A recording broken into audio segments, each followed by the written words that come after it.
تیری آواز میری آواز، تیری آواز میری آواز. قاضی کو سنانا چاہتا ہوں، قاضی کو سنانا چاہتا ہوں، ایک نعرہ لگانا چاہتا ہوں، ووٹ کو عزت دو، ووٹ کو عزت دو، ووٹ کو عزت دو، ووٹ کو عزت دو، ووٹ کو عزت دو.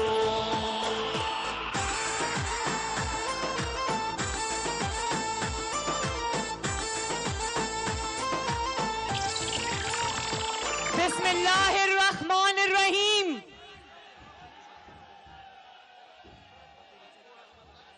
معزز ممبران اسمبلی،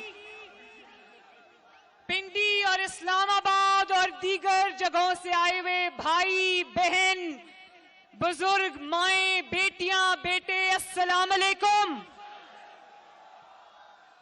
آپ سب کو نواز شریف اور شہباز شریف کی طرف سے بھی السلام علیکم. میرے بھائیوں اور بہنوں، کہیں غلط فہمی تو نہیں ہوئی؟